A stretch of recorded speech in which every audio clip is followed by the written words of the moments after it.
By 1867, the year of Confederation, Ottawa has become a city and the capital of the Dominion of Canada. As it fills with civil servants, the city becomes electrified and the streetcar network starts running. Ottawa is on the move. The gentleman called Albert Dumont is the poet laureate of Ottawa. He's also an Anishinaabe elder, and we worked together on a play that we've done a few times. But this is one of his poems set to music.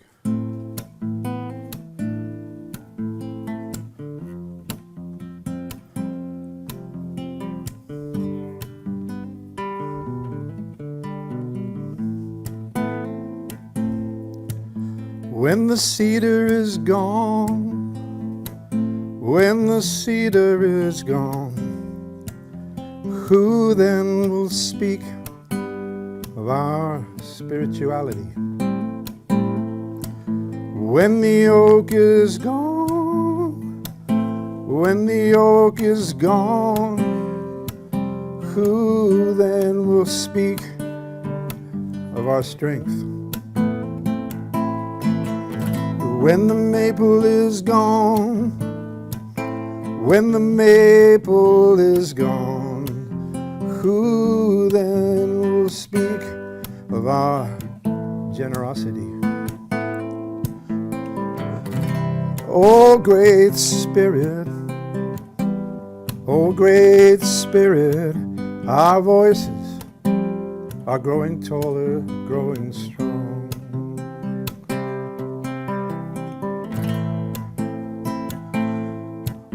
When the birch is gone, when the birch is gone, who then will speak of our creativity? When the pine is gone, when the pine is gone, who then will speak of our legends? Oh great Spirit, oh great Spirit, our voices, oh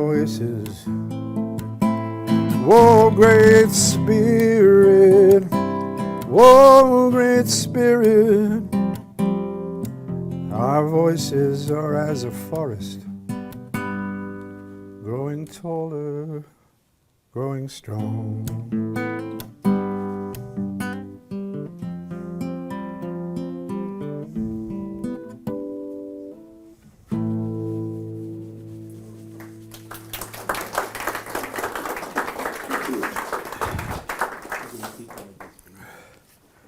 Okay, Post-Confederation. This is on Spark Street. It's a boarding house in the Graham building. It's no longer there. There's a gentleman by the name of Thomas D'Arcy McGee who was boarding there. And Thomas D'Arcy McGee is an interesting character. Comes over from Ireland, settles in Boston. He's a poet and a newspaper man. A terrific orator, and he starts up a newspaper down in Boston. He rapidly becomes what I suppose what we would now call Republican. He advocates for the annexation of Canada to the United States. So far they're losing on that one. And he also is against reciprocity, which is the free trade, which eventually we get under Prime Minister Mulroney. He also is a staunch Fenian, which means that he believes that the Irish should invade Canada and annex it for the United States. Eventually he leaves to come up to Canada to start his own newspaper, His politics are, as you can imagine, causing him a bit of trouble in the bars of Boston. And he comes up to Canada and gets elected as an MP. He's also a father of Confederation at Charlottetown. So the more he lives in Canada, the greater his admiration for the country comes. He's now very anti the United States annexing Canada. He's also very anti the Fenians. By the way, if you go down to Prescott, just near Prescott, there's a windmill there. Some of you may know it, and that's a windmill that signifies one of the Fenian invasions of Canada. They were unsuccessful, but they were holed up in there, a few of them killed. It's a historical site, and you can go down and see it. But forgive me, I'm half Irish, so I can tell this one. There's an old joke about why did God invent whiskey? It's to stop the Irish from taking over the world. So far it's working, but by then a third of the population of Canada was of Irish descent. A third. And so he makes a very big speech at the inaugural Parliament, and then in 1868 they go late. They're discussing reciprocity, and they go late, and at midnight he walks back down to his boarding house. And so imagine, here's D'Arcy. So imagine he's standing outside the door here. Somebody comes up behind him and puts a bullet to the back of his head and pulls the trigger, blowing out the teeth and the mouth of probably Canada's greatest orator at that time. Irony. A gentleman by the name of Patrick Welland is later found, who is a Fenian, is later found to have been the gentleman that shot him in a trial. There's a play called Blood on the Moon based on this. Welland won't really speak, and he is eventually convicted and hung at what was then the jail, which is now the Arts Centre down opposite the Rideau Centre. And he's hung, that's the last public hanging in Canada. And he's hung there, and the only thing he says as he is about to be hung is Erin go bragh, which is Free Ireland. There's now doubt as to whether he might have done it. They found a gun that had been recently fired of his, and the gun was acquired by the by the Museum of Civilization / History, and but so far in history, Welland is considered the perpetrator of the assassination, the first political assassination in Canada. You have to go all the way to the FLQ, the James Cross, to find the second assassination. Hopefully they don't come in threes.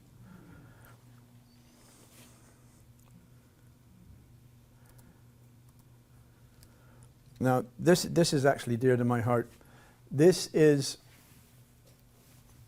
James Hope. Now, there's the building, and it's on Elgin, but Elgin extended over.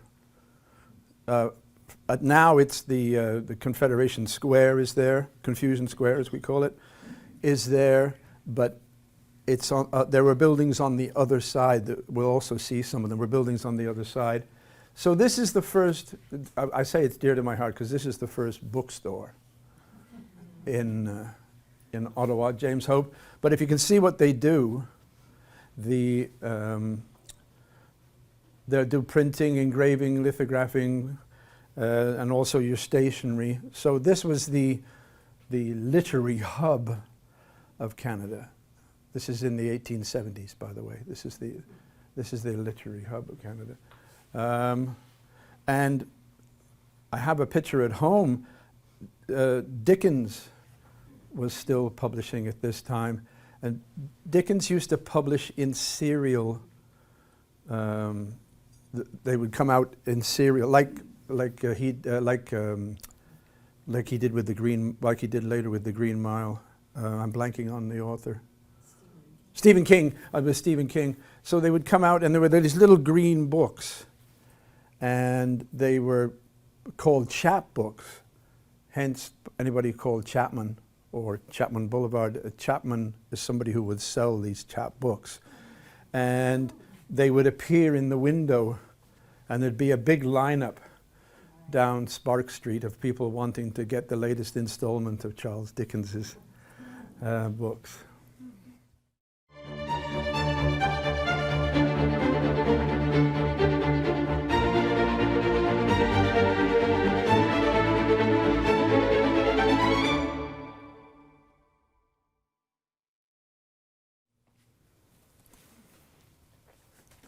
This is the Institut Français, Canadien, 1876.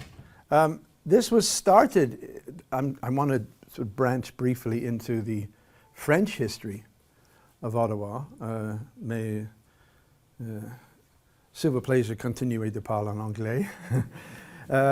The Institute was for quite a while Ottawa's famous cheese factory. It was one of the biggest cheese factories and then this is after it became the Institute, and then it became the restaurant, the 18, down on the Bywood Market. You know where I'm talking about now, York Street. But this is the building. It went up in 1876. The gentleman at the time was a gentleman called Turgeon, who was he was a carriage maker, but he had turned politician and was the mayor of Ottawa. And he had actually started the Institute in 1852, and then they realized that they needed a headquarters right downtown. And this is the building is still standing, of course. It's had some alterations, but is basically still there. Turgeon is an interesting character. He was a member of I have to tell you that the Temperance Society was really strong in Ottawa, particularly in the early years, because of the drunkenness in the street, etc. That they decided that it's a bit like Kingston on Frosh Week, and they decided that the Temperance Society, and they pushed for years and years to try and get alcohol banned, particularly on the streets. That's where this idea of not being able to take a drink out onto the street outside comes from. Yeah. But one of the things that he did, he passed a motion while he was mayor that the maximum allowance of taverns in Ottawa would be 6. When he tried to push that, there were already 70.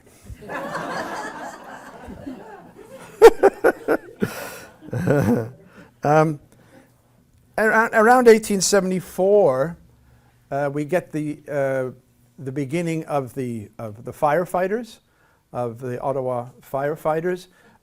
Previous to that, the insurance companies, you paid a premium to insurance companies. I think it was about £20 a year, 20 shillings a year. And you would put for instance, say it was Sun Life, you'd have a little symbol that you would put on your door with a sun. And so that told you who you were insured with, and each insurance company had its own fire department. It's basically a wagon and a couple of guys with some water. But so there would be a fire, and the bells would ring, and the nearest ones to it would get to it first. But if they were not from that insurance company, they would actually refuse to put out the fire. So there were quite a few buildings what they call basement burners, that would actually level the house, and the actual insurance company fire department would get there a little bit later, too late often, and there was sometimes even fist fights between two rival fire departments, insurance fire departments. They got rid of it in 1874. By then they were like, whoa, this can't go on. And by 1874 we had our own the fire department run by the city.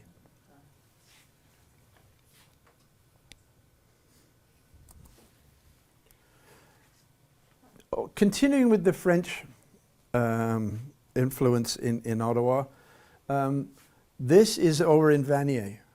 This is Vanier. These are the original villages in Vanier. There's Montreal Road. This is the Cummings Bridge. I remember about 20 years ago they started renovating the bridges, and they did a brilliant job. The Bank Street Bridge is just gorgeous. And this one as well, the Cummings Bridge going over into Vanier, they got renovated. But Mr. Cummings himself, who was a general store merchant, if you go over the Cummings Bridge, and so I'm going into Vanier, and I look down on my right, there's a little island. Do you know what I'm talking about? The little island. Well, he actually lived on there, and there was a bridge over to it. And he took the bridge over the edge of it. Now it's slightly away from it, but he was in. And if you go here, there's a mall just here on the River Road, and there's a great big mural of Mr. Cummings's store, general store. But Janeville. Jane is the wife of MacArthur, Donald MacArthur, who is now, as I told you, you know you were famous in Ottawa if when you die you turn into a street. Yes. So there. Clandeboine was only a few villages, and Clarkstown, of course, was Mr. Clark. These are all small villages, but the French are tending to move over to there. And eventually, of course, they amalgamate and it becomes Eastview, which I remember from the 50s. I believe in the 50s it was called Eastview. And then when we got a Francophone Governor General, Vanier, it was eventually named after him. So this becomes the French Quarter. Now it's very, very diverse in the population. There's a large African, Syrian, etc. component to it now, but that's where when I came over in '78, I first lived in Vanier, and realized that I'd probably be a good idea if I was going to continue to live in this town to learn to speak French, which I sort of did, although my girlfriend says that when it comes to English and French, I'm effluent in both languages.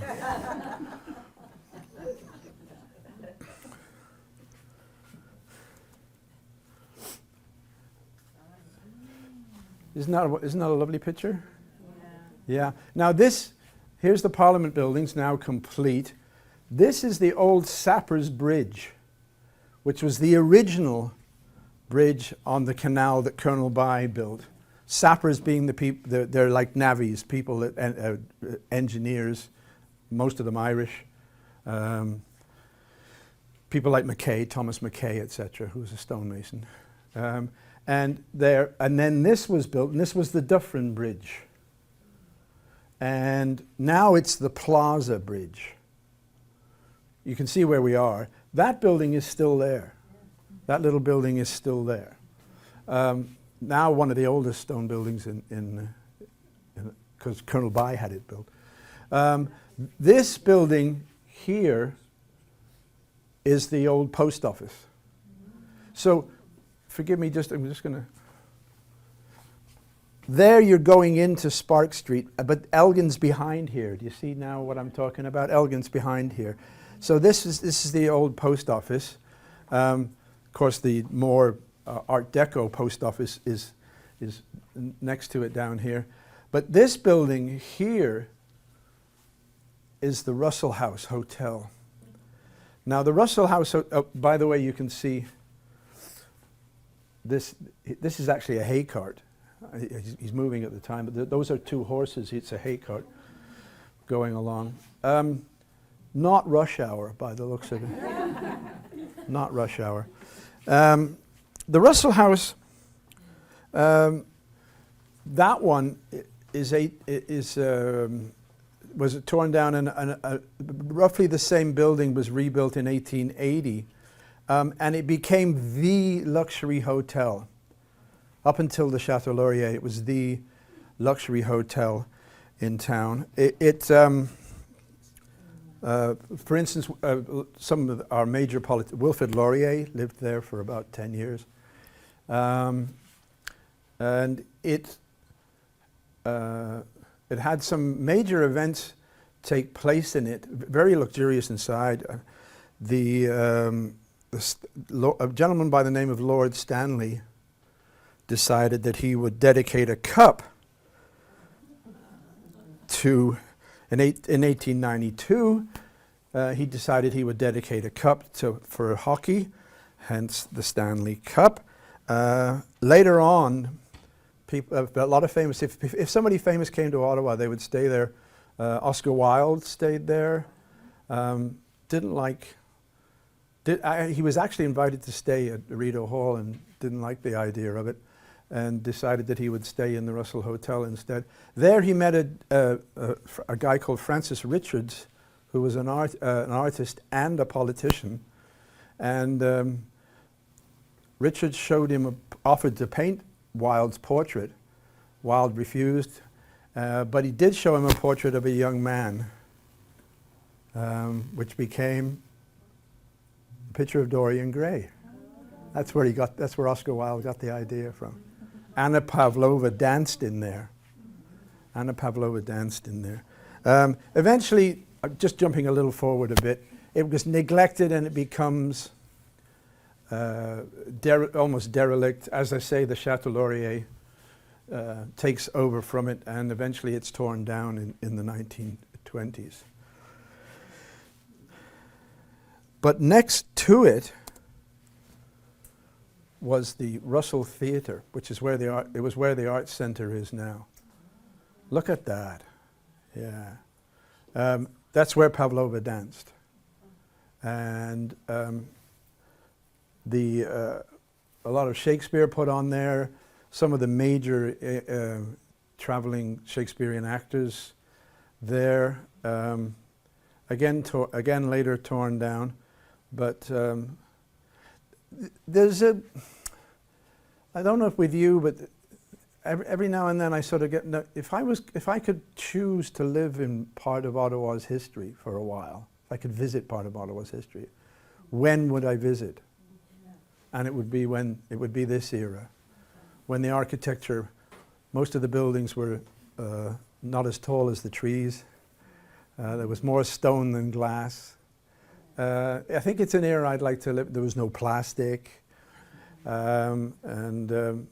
I would get about on my horse, and it's a period I would probably, if I could, I would go back and live in.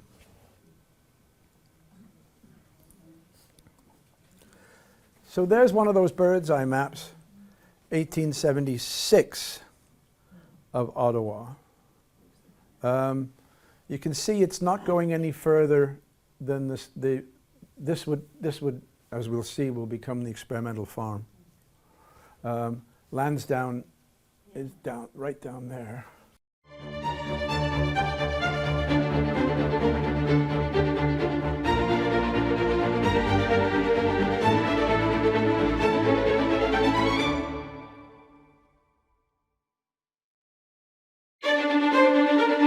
Did you miss an episode? Then go to rogerstv.com and watch The History of Ottawa according to Phil Jenkins online anytime. Thanks for watching.